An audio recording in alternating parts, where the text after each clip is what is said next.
Shalom, selamat malam Bapak Ibu Saudara yang dikasih dalam Tuhan. Malam hari ini sebelum kita beristirahat, saya kembali mengajak setiap kita untuk merenungkan firman Tuhan. Ya, selalu saya bilang biarlah kita membersihkan hati dan pikiran kita dengan firman, saudaraku. Karena itu yang Yesus sampaikan, kamu memang sudah bersih oleh karena firman yang kusampaikan kepadamu. Jadi hidup manusia baik hati maupun pikirannya akan semakin dibersihkan ketika dia terus merenungkan firman Tuhan. Ya, itu sebabnya kenapa pemazmur katakan firman-Mu pelita bagi kakiku, terang bagi jalanku. Jadi hidup manusia yang hidupnya dipimpin, dituntun oleh firman, maka dia tidak pernah tinggal dalam kegelapan, tapi dia tetap tinggal dalam terang Tuhan yang ajaib. Dimanapun Bapak Ibu Saudara berada, sebelum kita beristirahat, mari sama-sama melalui program Bible and Bed ini kita akan merenungkan firman Tuhan. Kita berdoa, kita datang sama Tuhan. Bapak terima kasih karena sepanjang hari ini Tuhan tolong kami. Tuhan sertai kami, Tuhan pelihara kami, Tuhan jaga kami. Sehingga kami tidak kekurangan suatu apapun yang baik. Kami dalam anugerah dan keberkatan Tuhan. Dan malam hari ini sebelum kami beristirahat, kami rindu untuk mendengarkan sebagian pada firman-Mu. Roh Kudus urapi kami dengan roh hikmat dan wahyu. Sehingga kami mengerti akan kebenaran yang memerdekakan kami. Di dalam nama Tuhan Yesus Kristus kami berdoa. Haleluya. Amin, amin. Saudara dikasih dalam Tuhan, ketika kita hidup jauh dari Tuhan, maka kita manusia yang tinggal di dalam dosa ini, kita berlawanan dengan Allah karena upah dosa adalah maut, Alkitab katakan.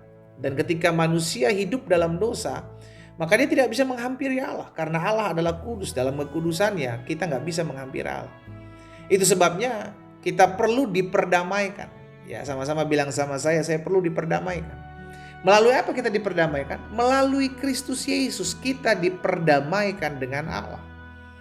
Itu sebabnya dalam Kolose pasalnya yang pertama, Kolose pasal yang pertama ayat 21 dan 22, firman Tuhan bilang begini, juga kamu yang dahulu hidup jauh dari Allah dan yang memusuhinya dalam hati dan pikiran seperti yang nyata dari perbuatanmu yang jahat, sekarang, lihat ayat 22, diperdamaikannya di dalam tubuh jasmani Kristus oleh kematiannya untuk menempatkan kamu kudus dan tak bercela dan tak bercacat di hadapannya.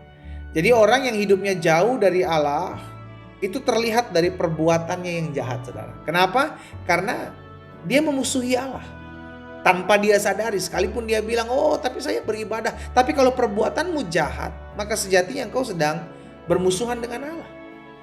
Karena dalam hati dan pikiran itu akan terpancar dari setiap perbuatannya. Itu sebabnya kita perlu diperdamaikan.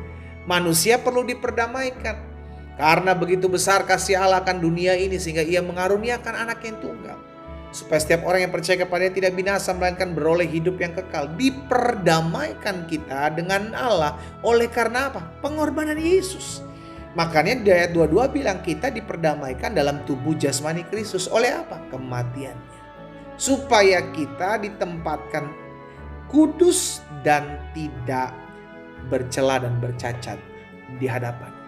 Jadi saudara dikasih dalam Tuhan, kita yang sudah menerima Yesus, maka kita sudah diperdamaikan nih dengan Allah. Nah, ketika kita sudah diperdamaikan dengan Allah, maka teruslah hidup dalam perdamaian dengan Allah. Nah, ini yang akhirnya kita harus mengerti. Jangan lagi kita sudah diperdamaikan dengan Allah, tapi kita justru akhirnya memusuhinya dengan cara berbuat hal-hal yang menyimpang dari apa yang menjadi keinginan Allah.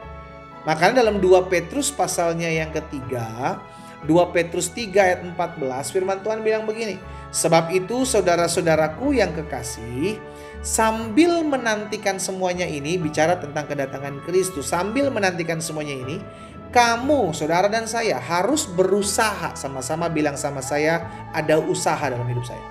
Apa yang kita usahakan? Supaya kamu kedapatan tidak bercacat dan tidak bernoda di hadapannya dalam perdamaian dengan Dia. Jadi kita yang sudah menerima Yesus, kita yang sudah diperdamaikan dengan Allah, ayo tetap diusahakan. Ada usaha, ada effort dari kita supaya kita tetap terus hidup tanpa bercacat, tanpa bernoda. Hidup dalam perdamaian dengan Dia. Karena kita sudah dikuduskan dalam Kolose 1 ayat 21 dan 22 tadi. Ditempatkan untuk kamu kudus dan tak bercela, tak bercacat di hadapannya. Tapi sambil menantikan kedatangannya kali yang kedua, kita harus berusaha. Sama-sama bilang sama saya, ada bagian saya. Apa bagian kita? Hiduplah dalam perdamaian dengan Allah. Bagaimana kita bisa bilang kita sudah berdamai dengan Allah kalau kita tidak pernah datang kepada Allah? Dengan cara kita berdoa, dengan cara kita membaca surat cintanya, yaitu adalah firman-Nya. Bagaimana kita bisa bilang kita diperdamaikan dengan A, dengan si B, dengan si C, kalau kita nggak pernah tegur sapa dengan dia?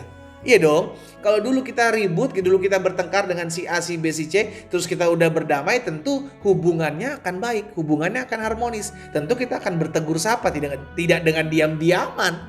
Justru ketika kita diam-diaman, disitulah kita tahu bahwa sedang bermasalah.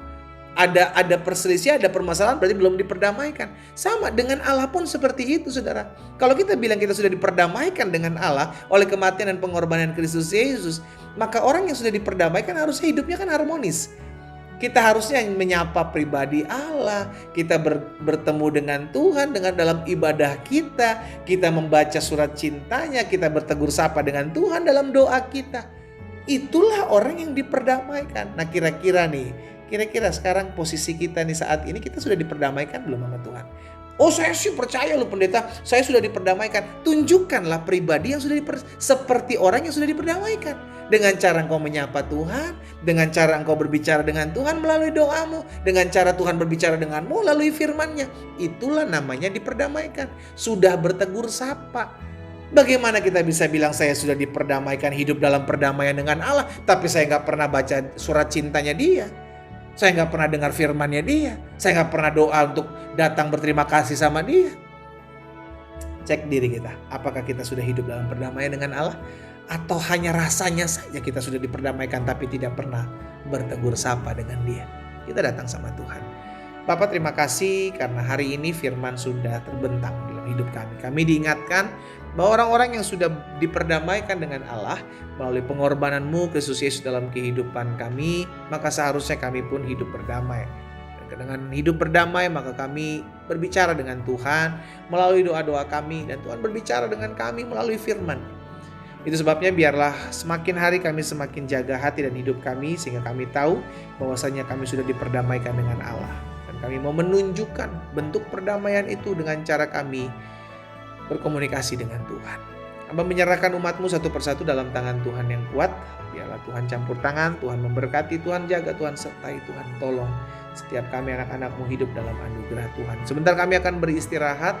Kami percaya kami tidur dengan nyenyak sebab Tuhan pelihara kami, dan bangun besok pagi dengan kekuatan baru yang berasal dari Tuhan. Berkat-Mu ada atas setiap kami Allah. Di dalam nama Tuhan Yesus Kristus kami berdoa. Haleluya. Amin. Selamat beristirahat, selamat malam, dan Tuhan memberkati.